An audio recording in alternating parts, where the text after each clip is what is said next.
Call the meeting to order. I pledge allegiance to the flag of the United States of America and to the republic for which it stands, one nation, under God, indivisible, with liberty and justice for all.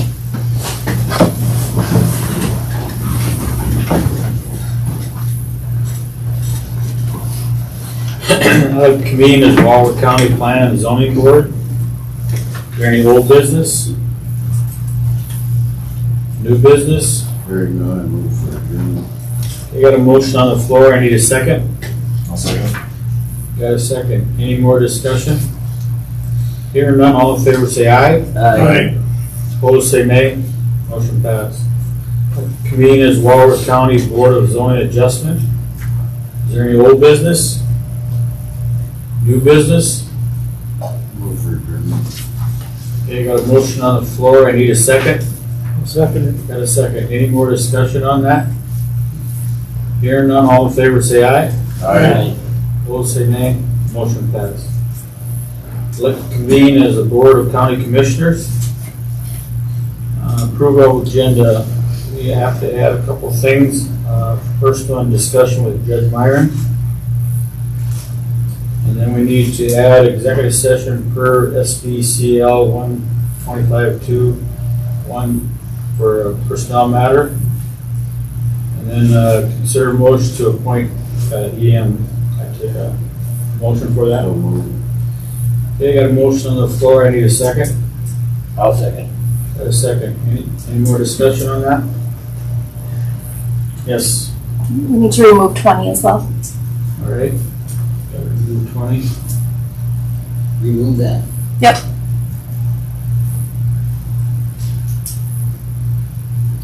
Hear nothing else. All in favor say aye. Aye. Opposed say nay. Motion passed. Public forum. There's none. Judge, you're up. Okay, Jack.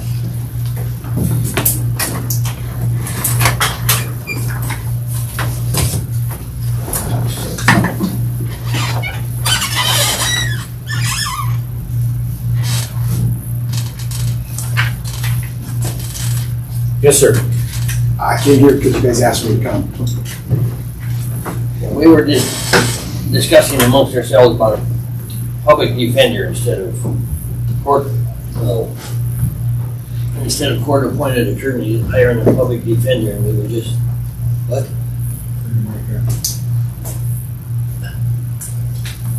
Okay. We were discussing having a public defender instead of court-appointed attorney. We wanted to get your thoughts on that before we move in that direction, or?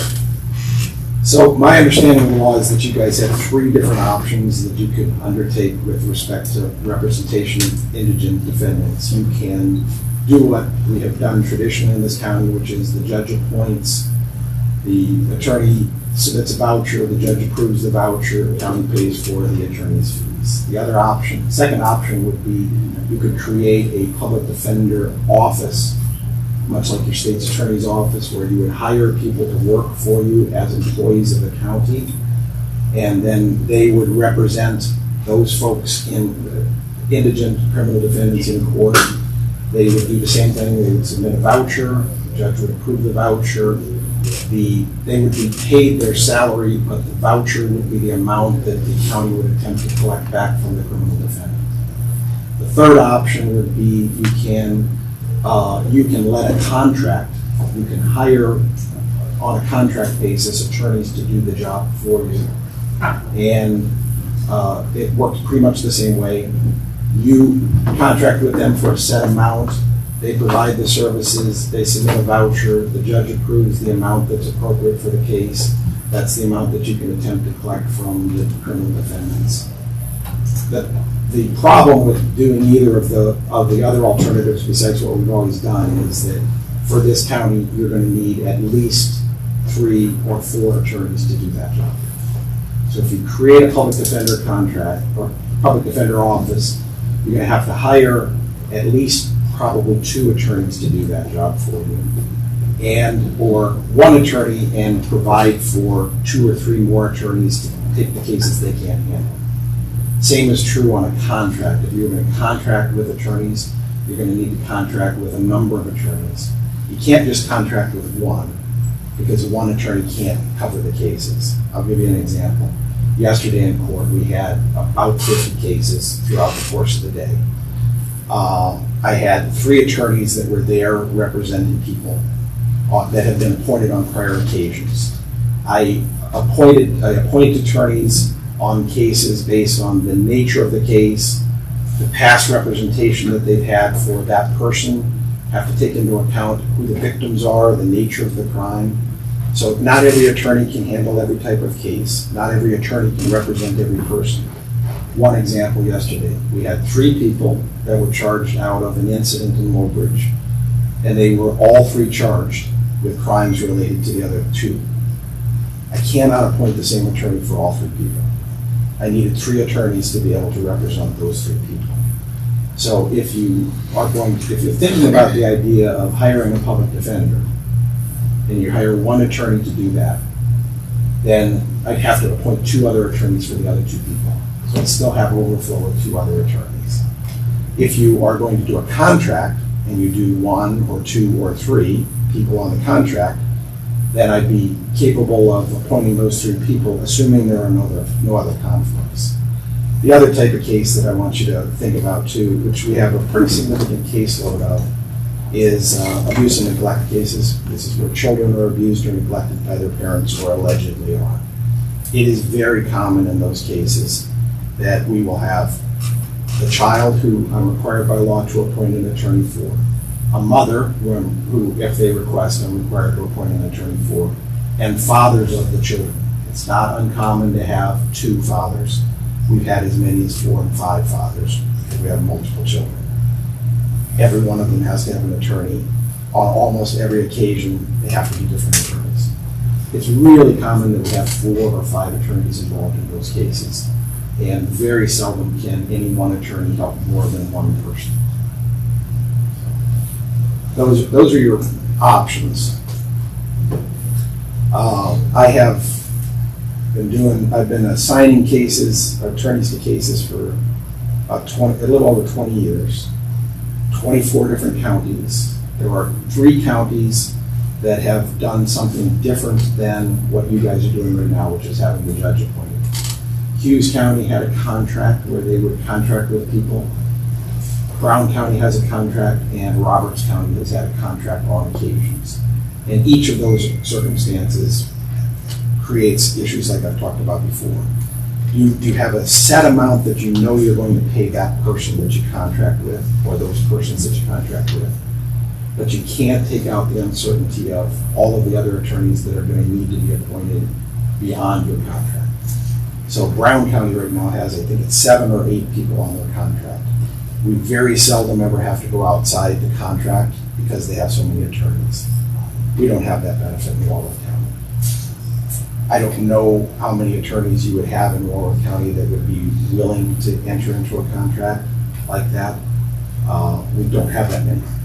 So then it would probably also be attorneys from outside the county that would be trying to contract, which is partially the way we appoint right now. I don't have enough attorneys in the county to appoint on all the cases that we have.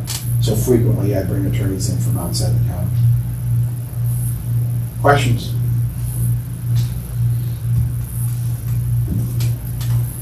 It just seems that we're getting inundated with all these, and to try to collect from them. I mean, our budget is taking a severe hit on this. We're just looking at different options to see, is there anything we can do from the collection side of it to collect any of these outstanding bills? I don't know what efforts you make as a county to collect them, so I can't comment on that. As the UJS, we of course regularly order that they pay attorneys' fees, reimburse them as part of any suspended sentence. We make every effort possible to try to collect from them when we can, but there's a Supreme Court case that says you cannot our typical method of collecting fines and restitution is, if you haven't paid it, I can put you in jail for contempt of court for not paying it. Can't do that on attorney's fees. They've exercised a constitutional right to have an attorney. You can't put them in jail for having exercised a constitutional right. So we can attempt to collect it from them, which we do, and If they are getting a government paycheck from some government entity, can we take part of, or withhold some of their wages, garnish a government paycheck? I don't know the answer to that, and I couldn't give you legal advice if I did. That would have to come from your counsel. Right.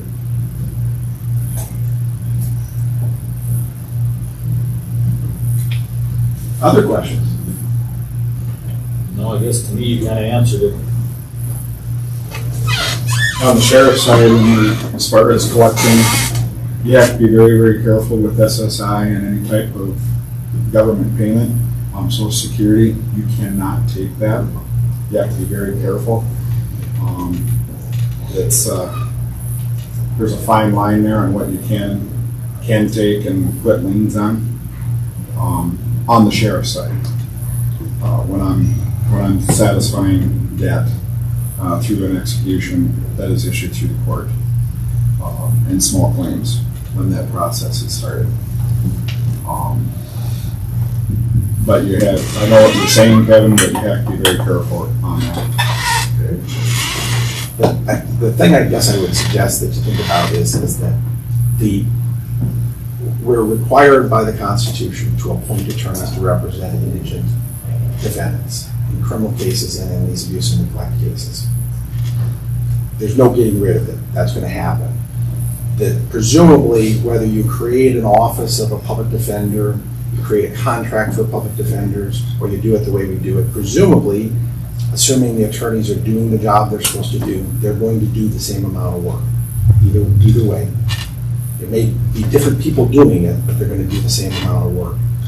And presumably that means it's going to result in bills of the same amounts.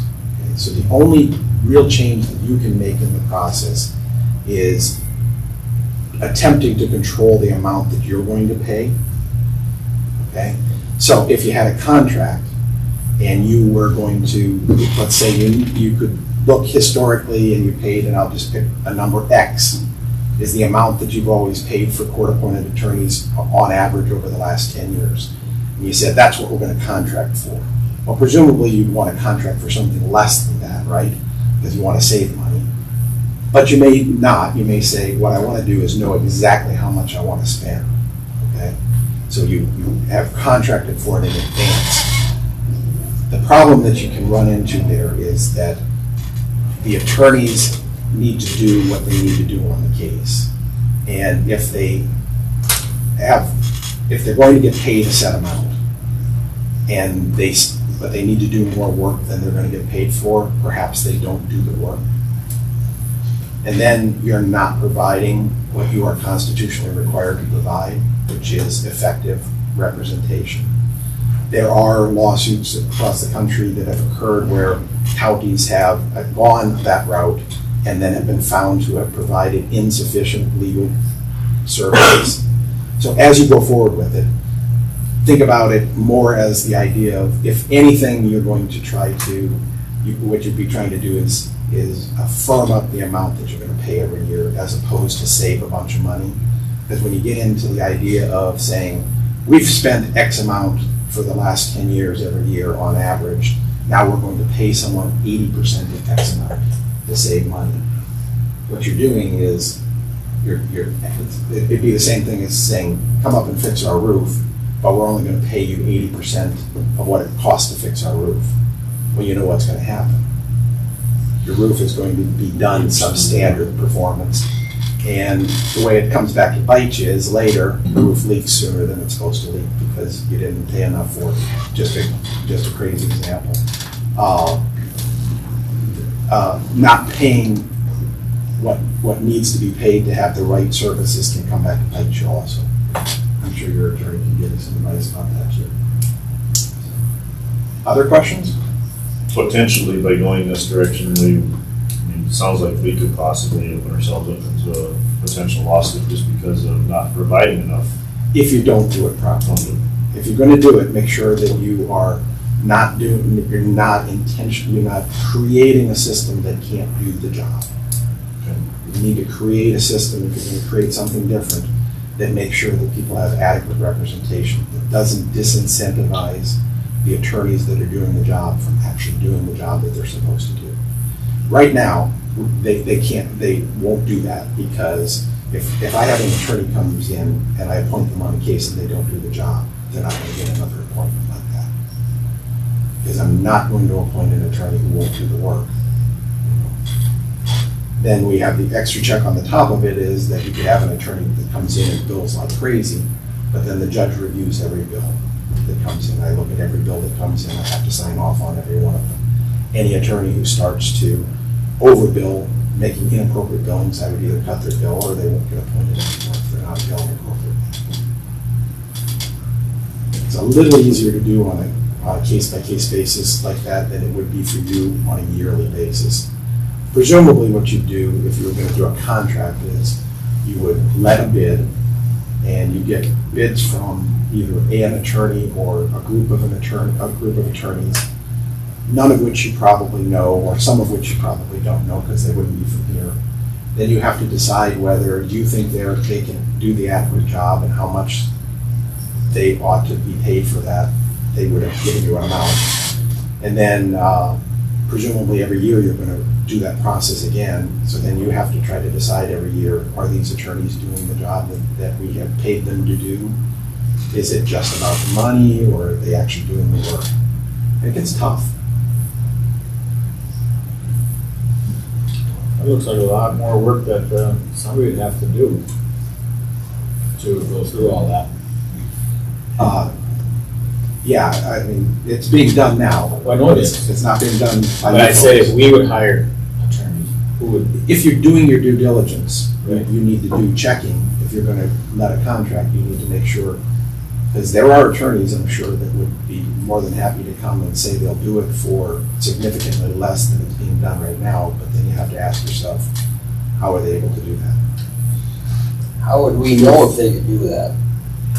How would us on this board know if they're doing their job properly up there? I don't know the answer to that. I mean, I don't think you can. The only way that you would be able to do it, in my opinion, would be to actually have some system of monitoring, which either means someone there checking up on it. I mean, probably the best system that you could put in place is to have some sort of review process where you have a state's attorney involved maybe, or something like that. That's even difficult because, of course, the state's attorney is the person who is on the opposite side of the cases of all of those people. So do you want to put yourself in a position, or put your state's attorney in a position of saying, I don't think Joe Schmo is doing a good job on these cases, when in fact Joe Schmo is on the opposite side of them on all those cases? That's an awkward position for them to be in, and they also subject you to some difficult questions. If a guy were to go to a contract like this, the dollars that we would be spending for the public defending group, would that save, on your side, would that save any dollars to the county that you wouldn't have to be doing for that same, like you're doing, you're looking at every one of those bills and all that stuff? No. That doesn't So change anything? I'd still have to appoint all of the attorneys, but Okay. then I would have to, presumably, I would attempt to appoint from whoever you had contracted with, assuming that they're qualified to do the cases. If they're not, I'd go outside your contract. So for example, if I got a death penalty case, I'm required by law and constitution to put on that case an attorney who is qualified to handle death penalty cases. There's only 2 in our circuit that have that kind of experience. If they're not on your contract, they're still going to be on that case, because I have no option. You can't put someone on there who isn't qualified to do that. So I'd still end up appointing all the attorneys. The attorneys are still going to do their job, and they still have to submit a voucher, which I still have to review, and I still have to approve or disapprove. We can't do away with that, because that's how you folks get paid back in whatever proportion we can collect. you have to have a bill so that you know how much to collect from.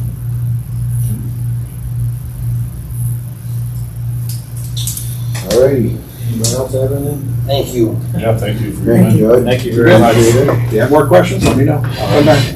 Thank you. Thank you very much.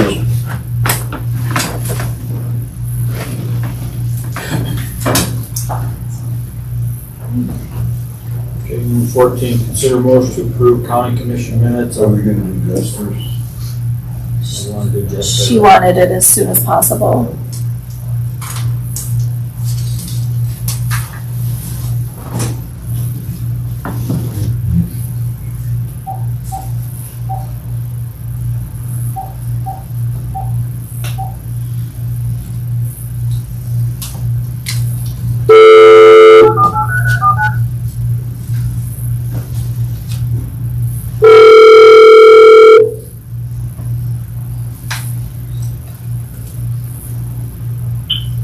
Hi, this is Jeff.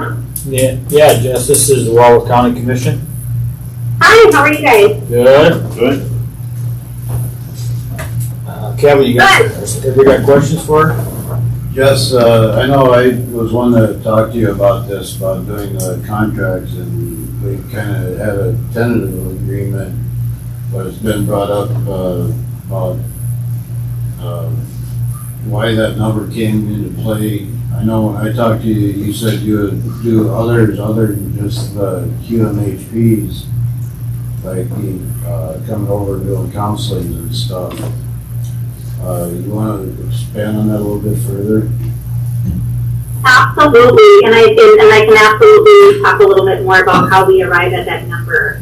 So the QMHP, I look at it in terms of not an hourly event, but an event overall, because my job does not end after that assessment is complete. I have to write a report and then oftentimes have to do follow-up work, especially if there's medication management or coordination of services after the fact. And so that event could take from 1 hour to 3 hours. And I have been only charging for the 1 hour, which is the $225. And I'm doing that just because I wanted to provide that service to the Walworth County jail. With the contract that Kevin and I had discussed, we had talked about me being available 90% of the time. So that leaves me on call for 328 days. And I don't get reimbursed for that, I don't get paid for that. And so often I'm called out on holidays, called during the nighttime to be able to provide the QMHPs. And so that is an added value as well. Also that somehow takes into consideration if there's any travel that needs to be done. As you guys know, my office is in Mobridge, and if I have to travel over to Selby and then back to Mobridge, that adds on not only time, but also just that mileage. If the commission was interested, I would be able to talk or negotiate for providing additional services for if there is an issue that does not meet the criteria for a QMHP, so more like a mental health consultation. This might arise if there's people being incarcerated for long periods of time. Sometimes that can be really difficult, especially if they have a history of trauma or things like that. And I would be open to being available just for those consultations in addition to the assessment. Does that help? Yeah, that answered all my questions, Jess. Jim, you got anything? You're the, I was just going by, I thought it was $250 an hour by how many visits, and what you billed us, it didn't look to me like it was good business to just add another $10,000 to what we're paying, or what we thought we would be paying. Right, and the $25,000 that Kevin and I kind of come up with is a pretty conservative amount. When you look at how much additional services that I'm providing, in addition to just that hourly visit. Like I said, an event, a QMHP event can last up to 3 hours with the paperwork and also the work that I do after I leave the jail. And then that being on call is really difficult. That takes a lot of time away from my family and also time away from my clinic. And so that 25,000 is a starting point. Like I said, it's pretty conservative. I know that you guys have been paying Northeastern $15,500 for no services for the last 3 years. And so I feel like that 25 is a good starting point. Anybody else have a question? I don't Okay, Jess, well, I'm sure we'll be discussing it again, but we're glad we're able to talk to you, so. Thank you, Jess. Thank you. Thanks, guys. Awesome. Please reach out if you have any more questions. All right, thank you. Thank you. All right. Yep. Bye.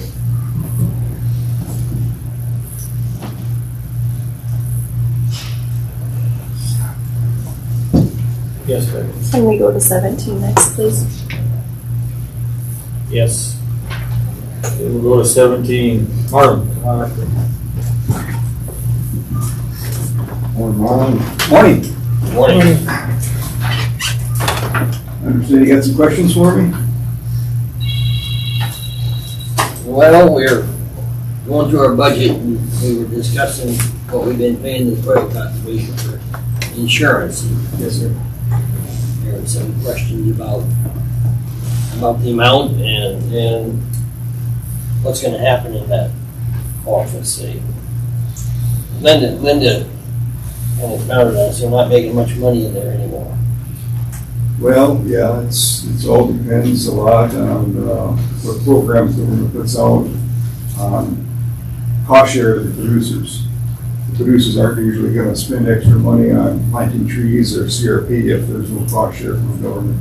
And that, comes back on us, that's something we can really control. But, we just do our best and every year, every spring, it could be anywhere from 10 acres of trees or 40 acres of trees we plant. It's you just never know. And a lot of it has to do with weather too, if the producers want to get into the areas, it's too wet or not.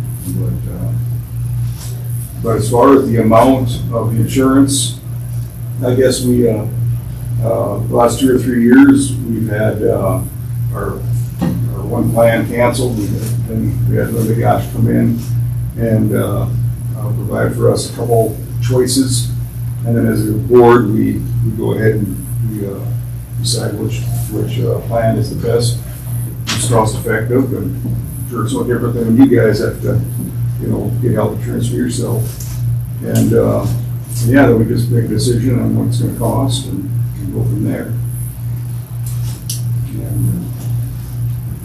I guess my question to you is, are you guys looking at combining with other counties pretty soon in this whole deal? If it's getting that bad, I mean, That there's been whispers of that, but nothing concrete.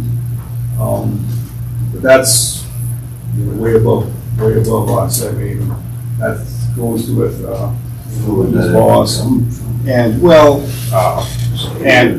Angela, I forget her name, but she's kind of Linda's boss or whatever. That's who all the conservation districts answer to. And I mean that just Washington decides that if we need to combine and whatnot. I mean that isn't up to individuals if we need to combine, and we have to probably get the okay. But a lot of the conservation districts that have financial problems, they just continue. They just disband, and for whatever reason, they just don't combine with anybody else, or maybe nobody wants to take them on, or maybe it's too hard to share employees for whatever reason. I don't know, but there are counties out there that don't have a conservation district. They haven't had the support. They've had tough years. Maybe spent too much money or whatever, and lost money, and just had to disband. And so, I mean, that's why we really appreciate the help you guys provide with health insurance. It helps us save money for to just give back to producers in the way of machinery, updating their machinery,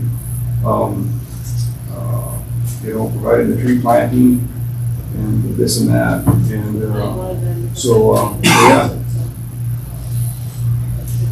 What would you see happening if we would not provide that insurance benefit? Well, I thought about that, and I don't know. I mean, we just have to pay for it through, our where we have our accounts, and then it would just eventually we just have to tighten our belt somewhere else. But we won't be able to maybe have to sell a drill. We won't be able to thread 2 drills. Have to go back to 1, and then anything that we have to cut back on will just affect our producers. It'll just for whatever reason, and I hope if you can't provide all the insurance, any amount of help is greatly appreciated.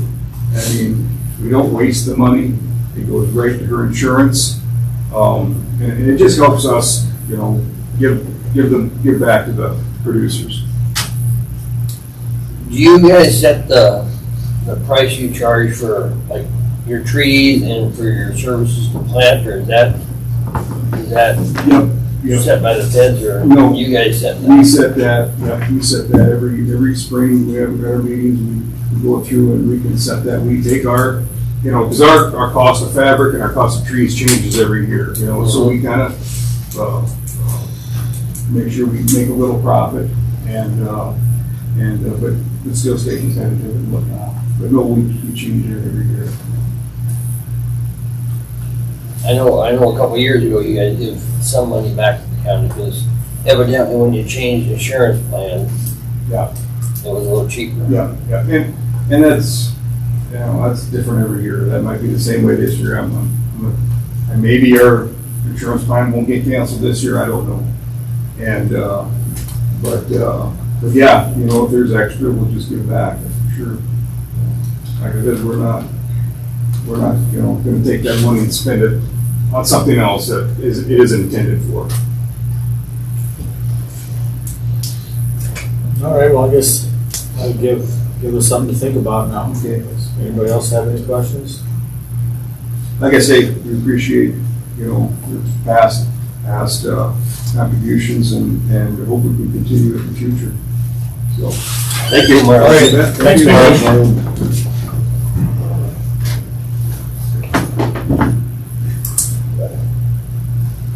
Okay, let's go to number 14. Consider motion to approve county commission minutes of July 21st. Has everybody had a chance to go over them? So I take a motion. I'll make that motion. Okay, you got a motion on the floor. I need a second. I'll second. Got a second. Any more discussion on that? Hearing none, all in favor say aye. Aye. Opposed say nay. Motion passed. And I need a motion for the 28th minutes. I'll make that motion. Okay, I got a motion on the floor. I need a second.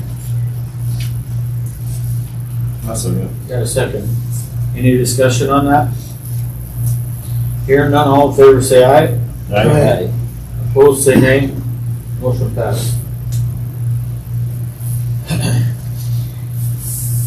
Number 15, consider motion to approve claims to be paid as presented. Has everybody had a chance to go over those claims? I assume Okay, I got a motion on the floor. I need a second. I'll second it. Got a second. Any more discussion on that? Hearing none, all in favor say aye. Aye. Opposed say nay. Motion passed.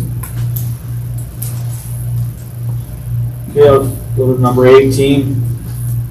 Executive session, need a motion per SDCL 125-21 regarding personnel matter. I so move. They got a motion on the floor. I need a second. I'll second it. Got a second. Any more discussion on that? Hearing none, all in favor say aye. Aye. Opposed say nay. Motion passed. 5-minute break. Marcy. We're gonna take a 5-minute break.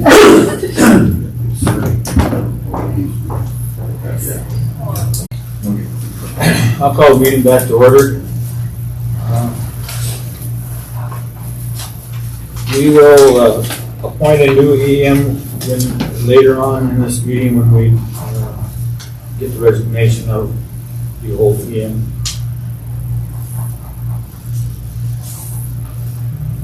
Okay, for 21, jail presentation. Josh can Josh?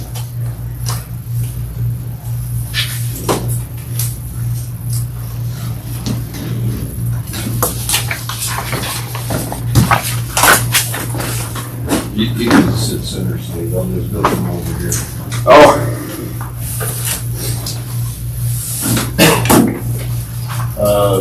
We have come up with, we have done these numbers over and over and over, I don't know how many different times. I think we finally came up with a solution to this that business-wise, it makes more sense than anything else we've ever came up with. And I ran this past Josh, and I'll let him discuss what his opinions are after we get done with this. But this is what we came up with, and wanted you guys to know what was going on, because it's going to involve a lot more people than just us. We are going to, with the commission's approval, we'd like to move forward and have discussions with 6 other counties and the city of Woodbridge over this whole deal, but here's kind of a brief synopsis of what we're looking at. Currently, there is an existing building in Walworth County with 50,400 square feet. We have talked to, Marion and I have talked to the owners of it. The asking price for this building and land is $1,700,000, $1.7 million. Inside of this building, it's wide open. There is some walk-in coolers, walk-in freezers, but basically it's just a wide open building that you can put whatever you want in there. So how big do we want to build this? We talked to Trust Build. They said that they would help kind of design it. And with the square footage that we're looking at, we still have way more room than what we would actually need, which is a good thing because we could always expand it or add other things to it. So how big do we build it? The average daily inmate count for the 7 counties that would be involved is around 20 people a day. If we would have 4 pods of 5 cells with double bunks, that would take care of 40 people, which would way more than take care of what we would need. The guy Rich from Trust Build said that the average cost of each one of these individual cells is between $30,000 to $35,000 per unit. I took the higher of it, the $35,000 per unit. For 4 pods of 5, it'd be $700,000 to handle 40 people. You did 60 people with the same thing, you're looking at $1,050,000. We went to 8 pods of 5 cells with double bunks and take 40 units, which would handle 80 people. You're looking at, for the cells, $1.4 million to handle 80 people. So it kind of depends on how big you want to go. There would be plenty of room to go bigger than that, but we just stopped at that one. Then you go, how many employees per shift? According to one individual that we had hired, he said that we had 3 people per shift, 4 teams of 3 people per shift. We can handle it with 3 people. If you take 60,000 per year for salary and benefits for each one of them, you're looking at 728,000 just for salary and benefits. 4 people per shift, you're up to 960,000. 5 people per shift, 1.2 million, and 6 people per shift, you're at 1.44 million. So even at 6 people per shift, if you had 80 people in there, you're at 1.4 million for those cells, and you're at 1.44 million for the 6 people. How many U.S. Marshals inmates could we get? That's kind of a variable right now. Just found out this morning there might be a variable on that, but Variable on which part? U.S. Marshals, but we're gonna renegotiate some things with U.S. Marshals. Correct. So,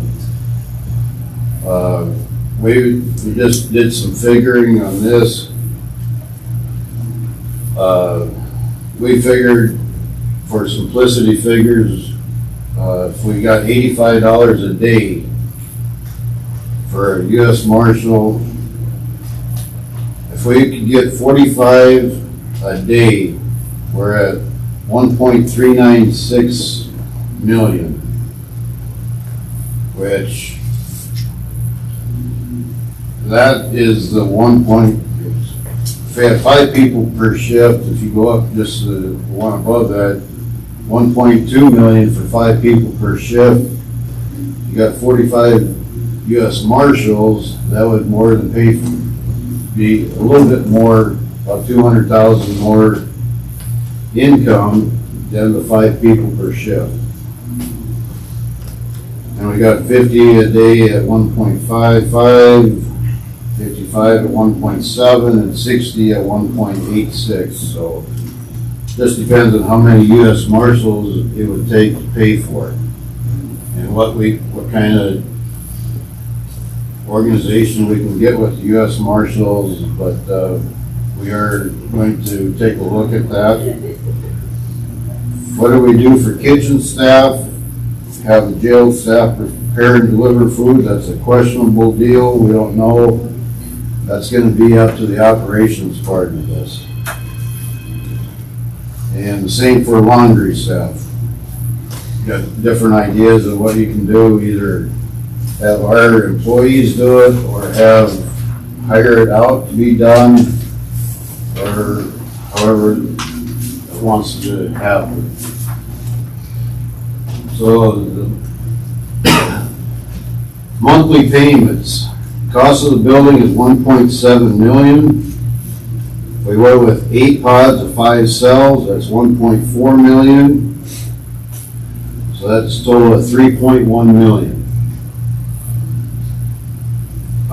I don't know what it's gonna cost. I just made a phone call this morning about some funding for it from an individual that has done this in the jail systems before.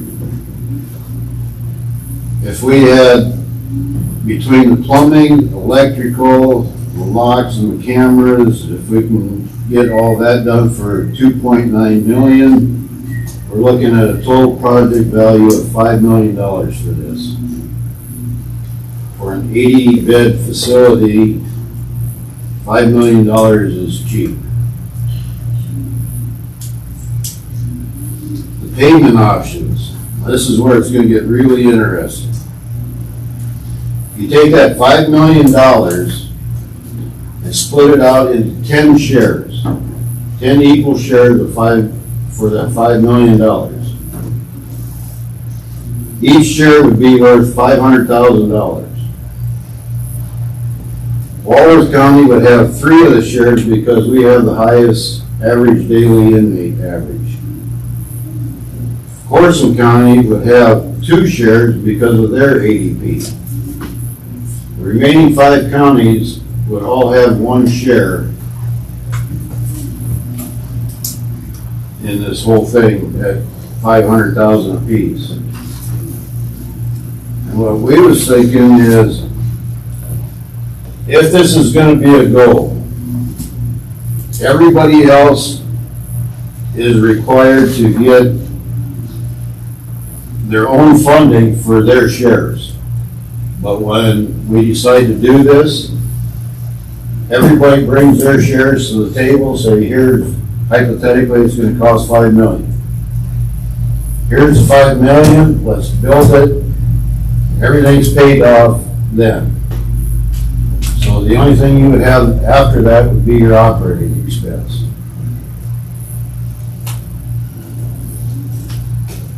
So then you go back, your operating expense would go back to how many U.S. Marshals you had and how many employees you had, try to balance that out. And you have your utilities and whatever else that you need for that.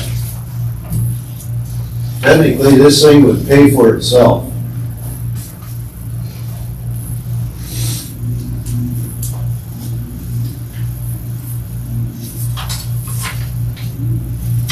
If you go to disadvantages on the last page, what we came up with so far would be transportation to the court when required. And I already talked to Josh about it. If this would happen, we could get a full-size van or a bus for transportation to and from Selby.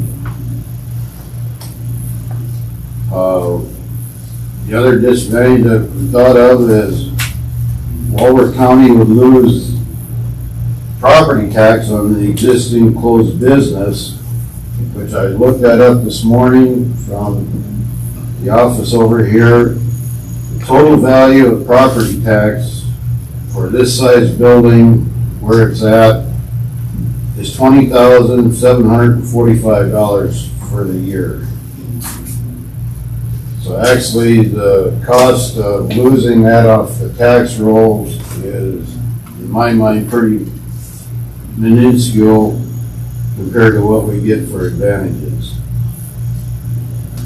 Some advantages to this. This building is close to the hospital. The majority of the arrests are made in the Mobridge area. When they're released, they would be released back to the Mobridge area when they get out instead of finding rides from Selby.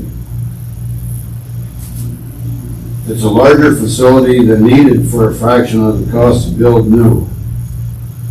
We figured out the square foot for $50,400 came out to what, $33 a square foot is what we would be getting it for. It has complete with loading docks, walk-in coolers and freezers, and a lighted parking lot. Another big one is there'd be no liability directly to Walworth County for housing the inmates because it would be a conglomeration of the 7 counties involved. So any liability issues would go back to that group that is formed, and they would be the ones responsible. If there are any cost overages per year for the new operations, Walworth County would only be liable for 30%. So if you take a look at that alone, for every $100,000 that they would happen to go over that budget for that year, Walworth County's portion of that is $300,000. For every 100,000, 30,000. 30,000. 30,000, you're right. So So 30,000 for every 100,000 that they would go over. If they would happen to go over $1 million over the budget, which I don't foresee that ever happening, our portion would be 300,000 compared to the 1.078 thousand that, or 1.078, I think, is the projected budget for next year for the jail. Basically, we would have a cost savings of 1.1 million a year from the annual budget, from the current operating budget of having this existing jail right now. Cost savings alone is tremendous. From the last meetings that we've had with the other counties, they said that they would be willing to, they got back to this 35,000 a year.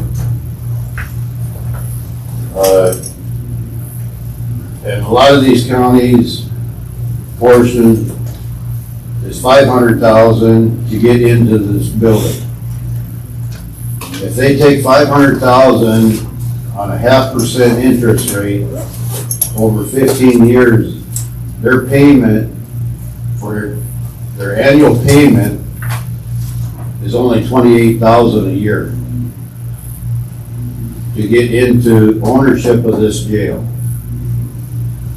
The other nice thing about this, the 7 counties that are involved in this do not pay any daily average, any daily amount for their inmates. These 7 counties have an ownership, except for medical or something like that. For their part of being in this ownership, and that's why we broke it out into the shares that we did, we have the most people, we'll take the most shares to make it equal for the other counties. Corson would take 2 shares because they have the next highest, and it's considerably more than the other counties. No counties would have to budget for how many inmates they would have per year. Before, we had it discussed out where we would take a 5-year average and they would still have to pay so much. That's what their 35,000 went to, was paying for their average daily inmate cost. With this system here, none of the counties would pay anything on a daily rate. Everything would be picked up, tried to get picked up by the U.S. Marshals. So, business-wise, I don't know how to make it any simpler, and it makes sense to, in my mind, this makes sense.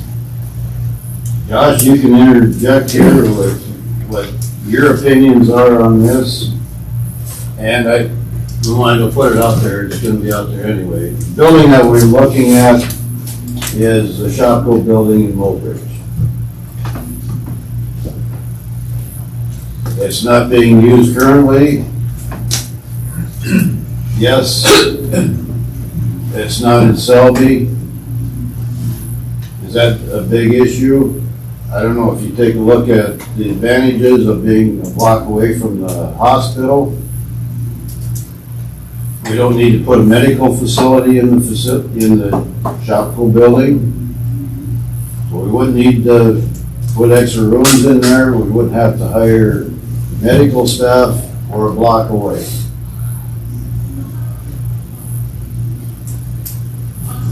Josh, go ahead. Well, I know of the U.S. Marshals, as far as transferring it, does a lot of, it helps having that nurse in there to have that constant, instead of having to leave the facility. I mean, that's one of the things that they do like on that aspect as far as the hospital goes.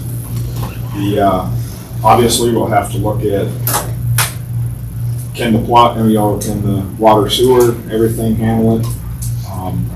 Like you brought up, electrical, plumbing, what's the condition of the building? I don't know if anybody's looked at it lately or what the issues are. I mean, I think you need to have it inspected. You know, a civil engineer, look at that stuff obviously before you take that big a plunge. And obviously with your electrical and plumbing, and you said you talked to some, but I don't know what that building's able to handle. I don't know what the flooring's like. These are pre-built, the pre-built cell blocks that we talked about out of interim is what Kevin's referring to. You can pretty much dictate how that's set up in there. There's 50,000 square feet in there. The square footage is there. I mean, if a person, obviously it's an idea. We're looking at all ideas. We've talked about renovations, new builds, and everything else. This is an empty building. It's a shell. This other system would be placed inside of that building. Getting the right people together and looking at it, see if it's even, feasible. Like I said, I'm not going to talk bad about the idea because, like I said, it's got people talking and there's ideas flowing. This has to be talked about with the other counties to see if they're on board with something like that. We don't meet until the 21st. As far as what's in that building, a rec area, I still think we'll need a small area, not a huge suite, Kevin, but a small area for medical. I'm talking a room, it's nothing.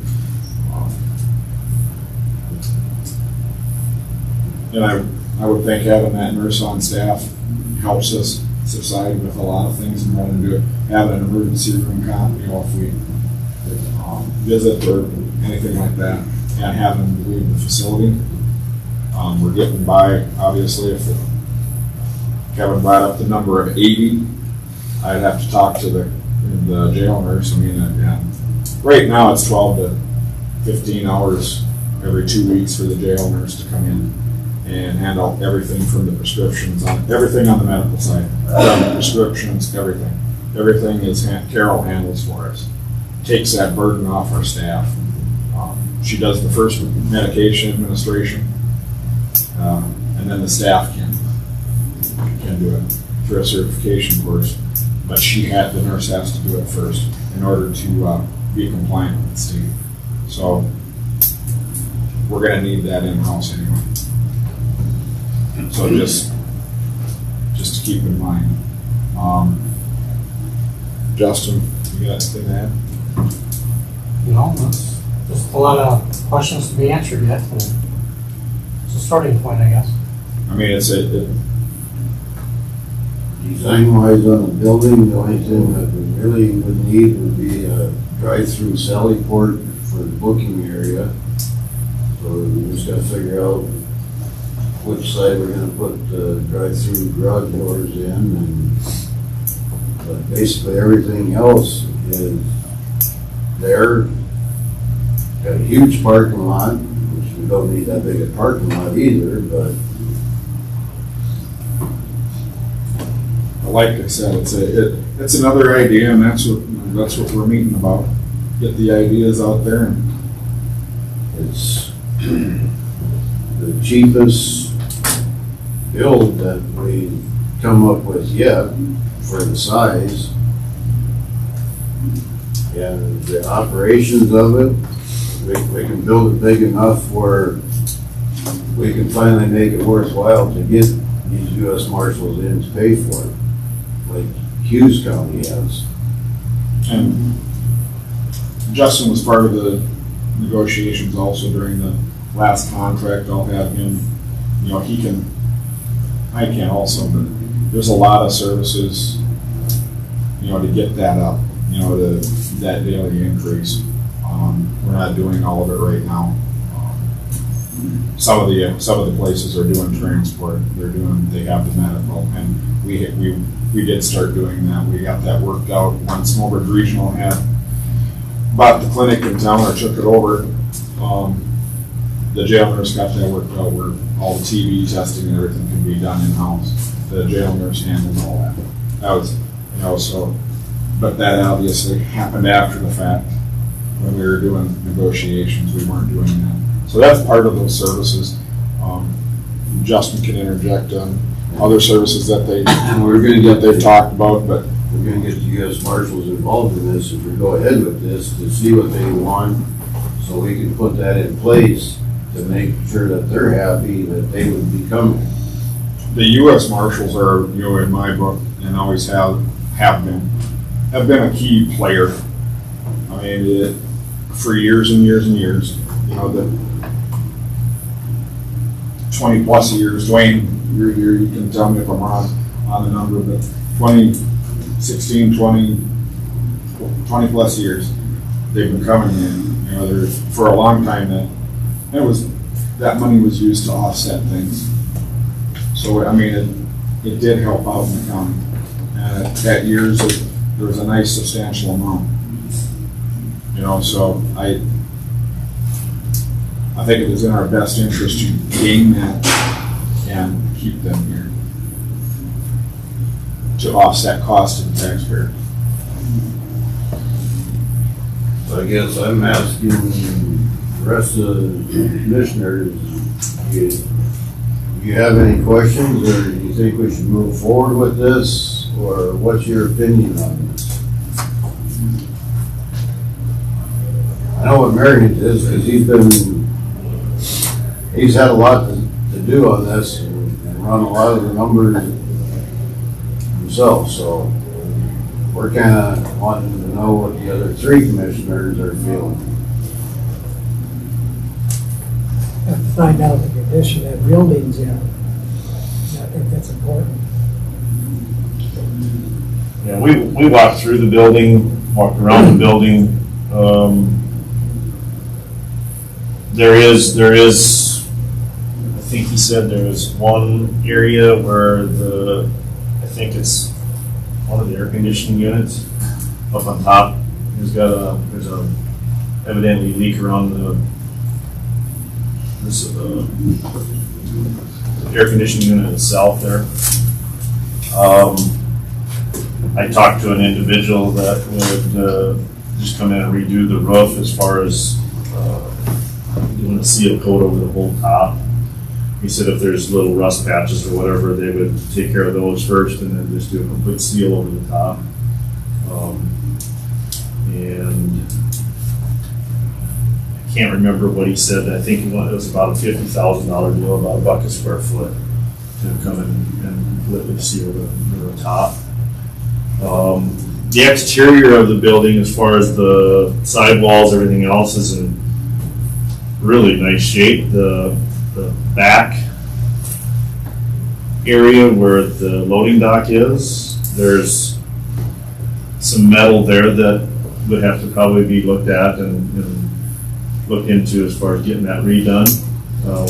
I think it's basically where the trucks are backing into the dock, with more movement or different things like that. But other than that, the interior is just a big wide open space with beams and columns that you didn't realize how big that goofy building was until there's nothing in there and then you start walking around there.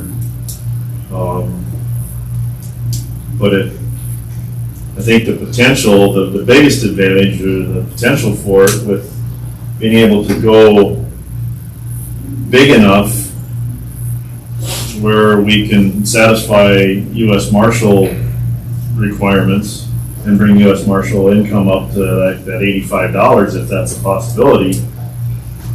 That changes the whole stew of things as far as being able to make this thing work.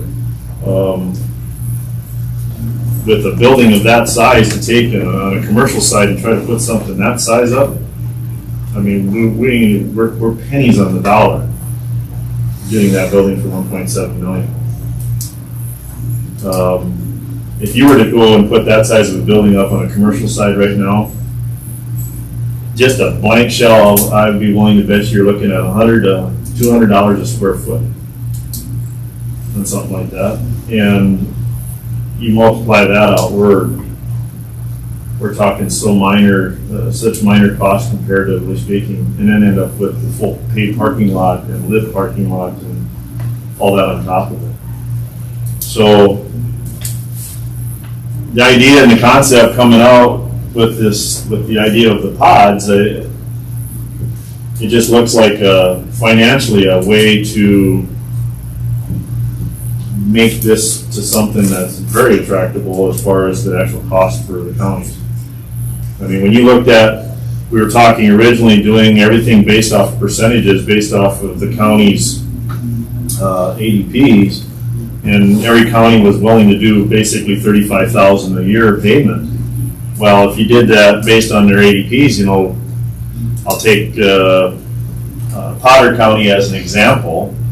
They're the smallest ADP, but their payment before was going to be roughly $48,000 a year.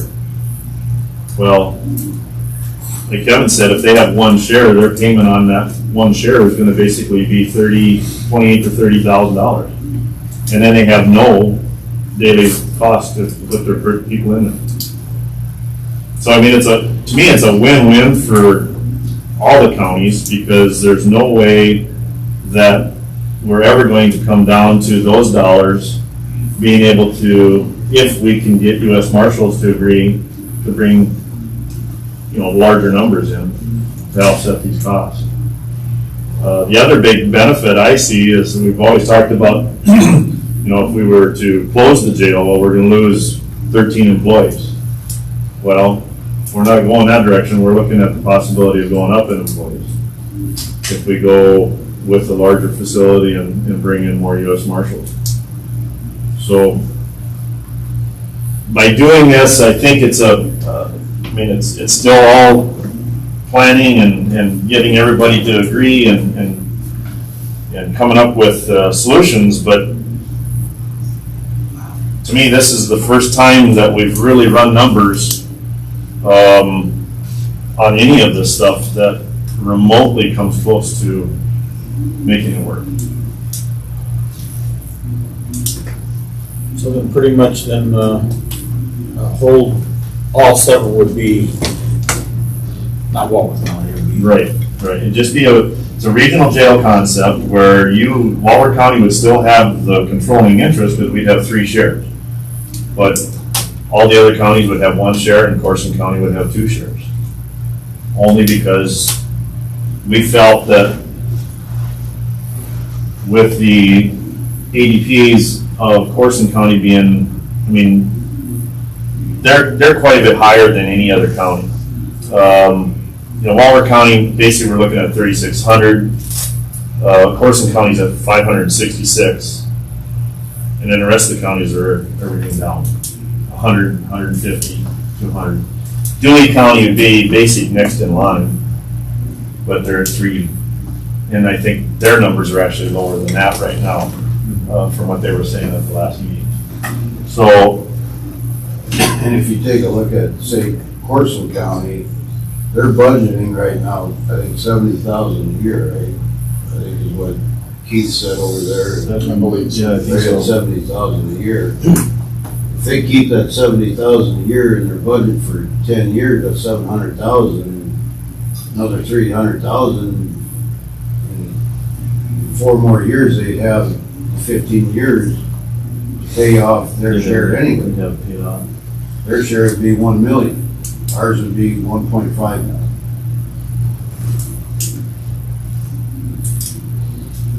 The biggest deal I see with the whole thing is when we were looking at originally the shared jail expense, when every county wanted to go back and just say, well, we're going to put $35,000 towards the actual building costs. Well, really, their cost of this building, if they went out and borrowed the $500,000, wouldn't be that much a year, and yet then they have no daily cost to bring their inmates in. That's the huge advantage, that they're basically financing their ADPs over the next 15 years, and then it's paid for.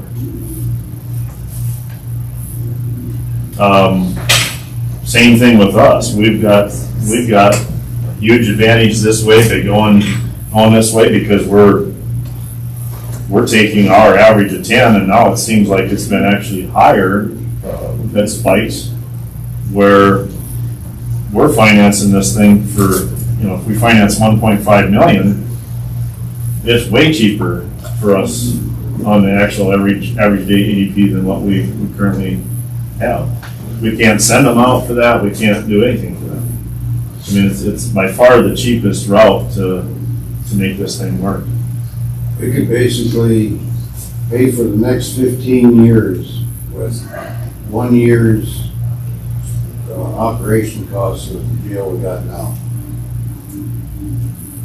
Be about what it comes down to.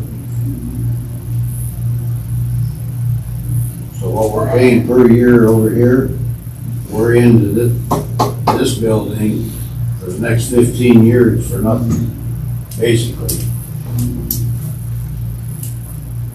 I think the biggest advantage, and the biggest advantage as far as I can see of the whole thing, is the fact of when we originally looked at the new jail, when we were talking about $10.5 million, we're basically getting way more square footage for $1.7 million and having that shell. Now we got to go inside and put all the units in it, but we're getting by for half the money for the as big, if not bigger, facility. That was only 54 bed. That was a 54 bed. Okay, yeah. So we're actually bigger, almost a third again bigger, if you went to the 80 cell deal. And with the 80 cells, it'd be so easy to categorize and separate. You give whoever's running it more than ample opportunity to separate. You can keep the counties ones separate from the federal ones, or however you want to do it. Classifying segregation. I mean, it's an idea. We just wanted to get permission. We wanted to try to talk to the other counties about the idea.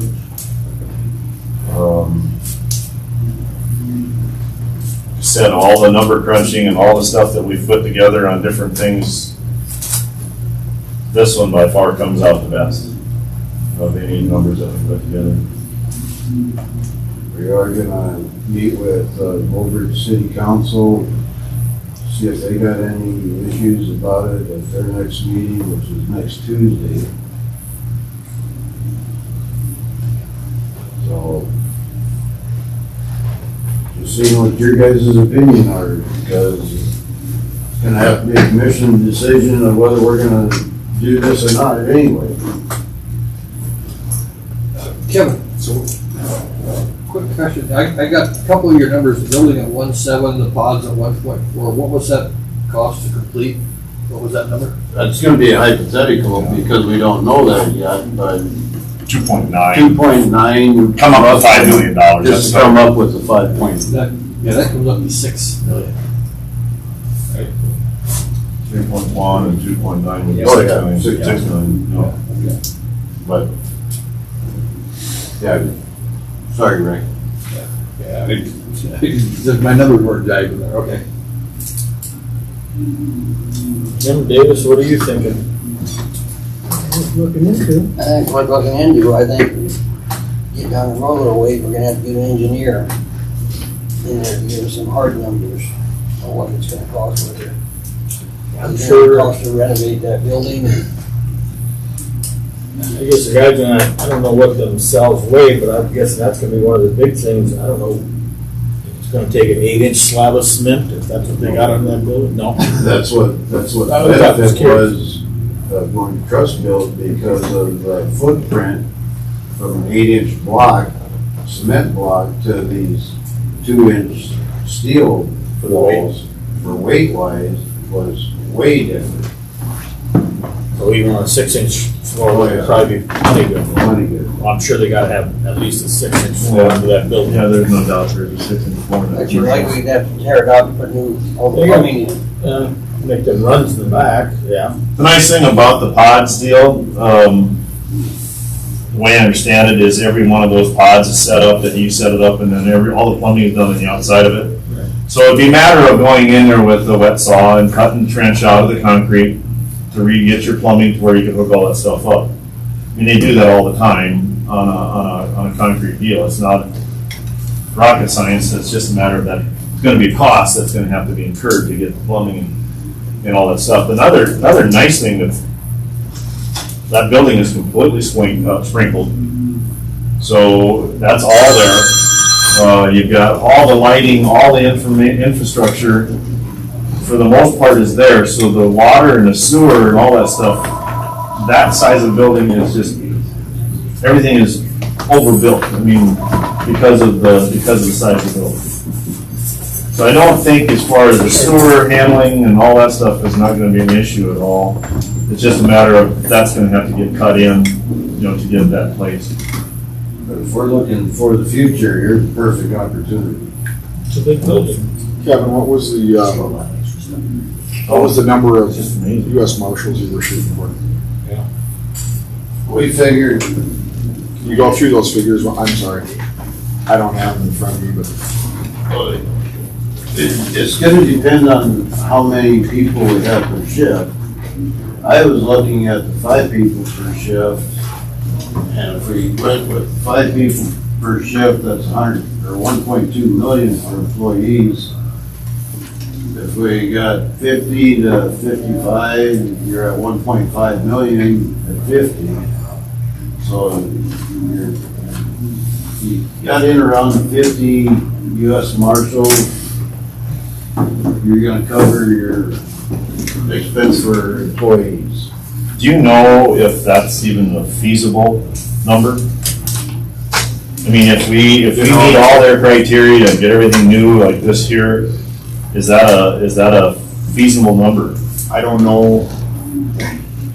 It depends on where they're shoving all their inmates around, that, how they're moving them. It very well could be. I don't want to misspeak for the U.S. Marshals, but the 3/4 of the bed space is full of U.S. Marshals. But the federal building's right there too. But a lot of ours are going to federal court in Aberdeen. So, and right now Brown County doesn't house. So, very well possible. I don't know. I mean, that's something we'd have to find out. We'd have to talk to them and see what. Yes, Becky. I'm just wondering, when we get them in, they do get taken out of here. Like none of them get released here, right? Correct. Okay. Yeah, no federals are released here. They're taken to court and they're released through the U.S. Marshals. Okay. Sorry. What was that number of USMs you were shooting for? Around 50. 45 to 50 is what he was shooting for. Okay. The thing is if, I guess to me, the size of the building is such that if the demand would be there, the cost to expand this would not be that much because we got a footprint. So now if we have a demand where all of a sudden we want 80 U.S. Marshals because they've got the demand to bring them here, I think we have the ability and the footprint to do it. It's just a matter we have to up the manpower and different things like that. And with all these pods, the way it's set up, sounds to me like the management of it, you can have 2 separate, complete control centers that do the same thing. So you can literally switch that around. Most of your jails have a master control, and then basically they can take over the whole facility, and it's run from a completely different area of the jail. And then you've got your centralized control. That's your daily activity stuff, where the cell block stuff, but the main control, if something happens, they can take control of everything, shut everything down, close doors. So, that's what that is.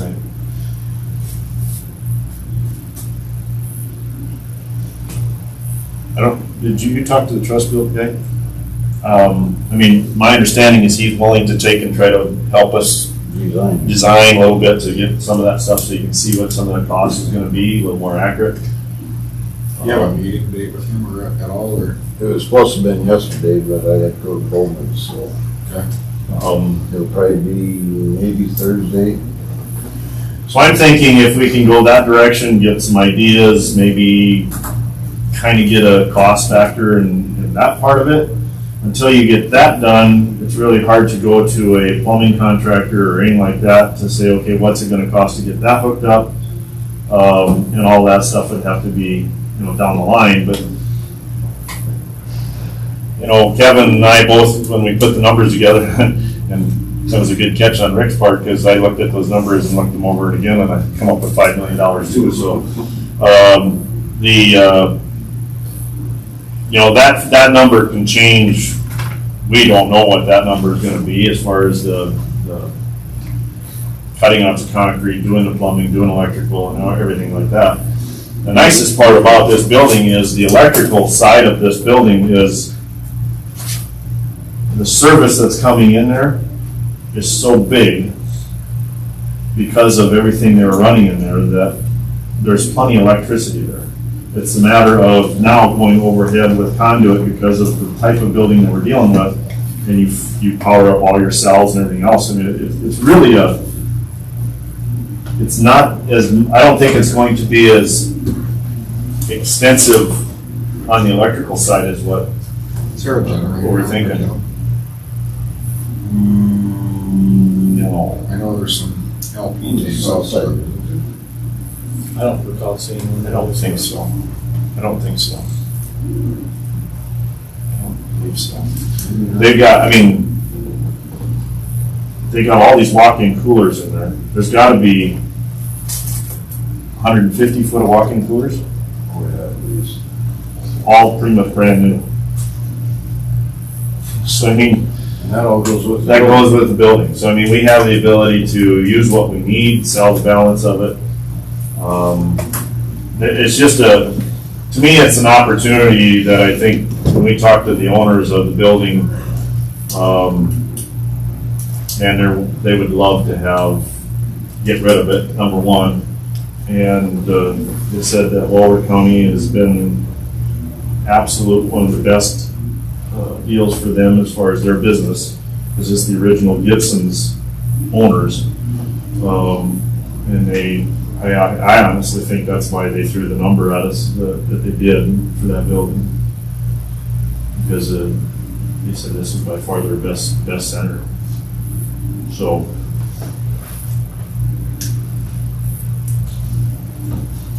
Any other concerns you have about moving the jail to Mobridge, or anything else that you have concerns about? I guess I'd personally like to see it stay in Selby, but it sure don't hurt to look at this and get some numbers put together. It's a big building, you can kind of do a lot of things, it looks like. Well, at the footprint of this building, when you look at if you're looking at the cells, and I guess I'm not even exactly sure what the square footage would be required if you had to go to the 80-bed deal. But there's no doubt in my mind the footprint is big enough to have indoor activity center. You can have everything indoors that you need to have. Plus, just a ton of storage area for different things that need to be stored. Yes, Becky? I was just gonna mention, you probably have a way bigger pool of applicants. Because some people just do not like to drive to work. All for employees, I guess it isn't gonna hurt to look at it, I guess that's kind of what you guys thought. No. Do you like the concept? I'd like to see some, and you're not there yet, I realize that, but we gotta look at the numbers. We need to get an engineer on staff down the road a ways and put together some hard numbers.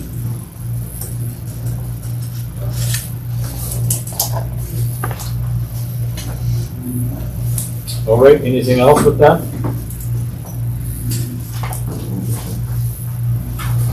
Josh, Justin?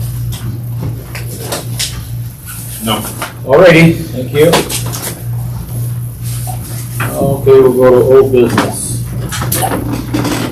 I guess one thing I gotta ask is, for janitor, when do we wanna cut that off? We gotta get somebody hired. When do we wanna to do applications for that? How long has it been in the paper?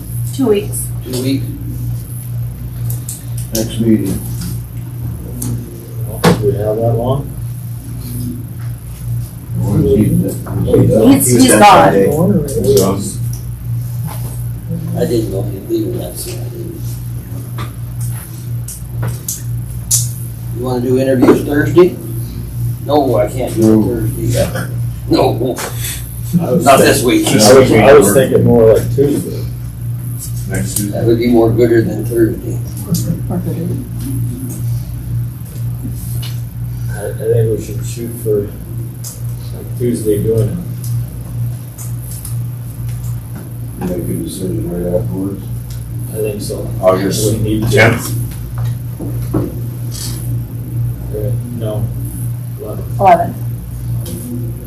Oh, excuse me, no. 9 o'clock, Yes. 15 minutes. Yes. So far, we only have 2. Perfect. Any other old business? Hearing Move none. to Yeah. make that motion. For Resignation? That's under old business, isn't it? the other old business, being she already turned it in, wasn't Yeah. She already turned it in, we just haven't accepted it yet. it? Is she Out here? of here. Yeah. She's right there, she was just. Amanda, Silver Eagle.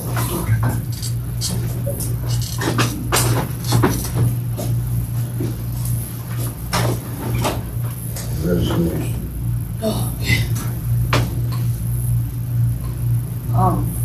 So we just need a motion to accept her resignation That's as so moved. emergency manager. Effective. When was your tabletop exercise over? 17. Effective the 18th? And I need a motion to accept Amanda's resignation of EM, As of the 18th of July. 18th of July. They got a motion on the floor, I need a second. Second. Got a second? Who made the motion? Jim. Any other discussion on that? Hearing none, all in favor say aye. Aye. Opposed say nay. Motion passed. You're fired. Okay, new business. I would take a motion to appoint a new EM. I will make a motion that we appoint Deb Barnes as our new emergency manager. Okay, I got a motion on the floor, I need a second. I'll second it. Got a second, any more discussion on that? Hearing none, all in favor say aye.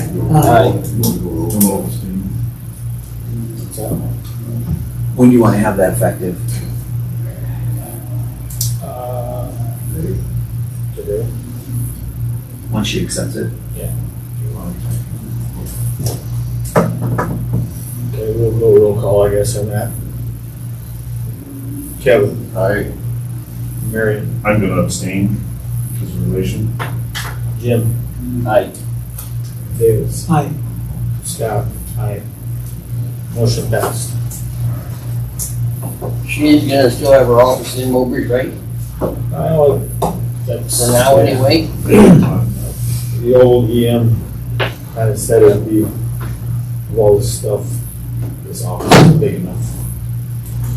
So, any other new business? I have one quick thing. this is a public building, can we take the signs off of the water coolers and stuff that says it's not for public use? Why do we still have them on there if this is a public building? It was just put there for safety. No, but it's a public building, so I can't they have to drink the water. Yes, Becky? I just wanted to touch base, what are we gonna do about budget? I have to get to advertising, so. My opinion is, let's take the signs off and Yes, James? I would still leave the sign saying if you have court, go directly up to third I floor. don't have a problem with that, But yeah, the drinking fountains and stuff like that should be okay, but I would leave it definitely, if you're coming for court, go directly up. like, have the signs on the bathroom, not for public Yeah. use. I agree. Yes, Becky? What are we gonna do about budget? On Tuesday for going in. When do you have to have it I have advertised? to advertise twice before, the first meeting in September. And then we have to adopt it first meeting in September, and then the final approval will be second meeting in September. Kevin says Tuesday, I guess. Well, we just. We're running out of time. We're running out of time. Let's do it on Tuesday. Are you going to assure that everyone will be here? Yep. Okay. Because if we have it this on the 11th, and then the next one, our next meeting, there shouldn't be anything really due on the 18th. Then it would be ready to publish on, It'll be in the paper in 2 weeks. so then we'd be fine to, for all of them. Yep. Any other new business? Here none, I take a motion to adjourn. So moved. A motion on the floor, I need a second. I'll second it. A second. All in favor, say aye. Aye. Motion passed. Good day, Jimmy. Please. Just give those to Becky. Those are your. Thank you.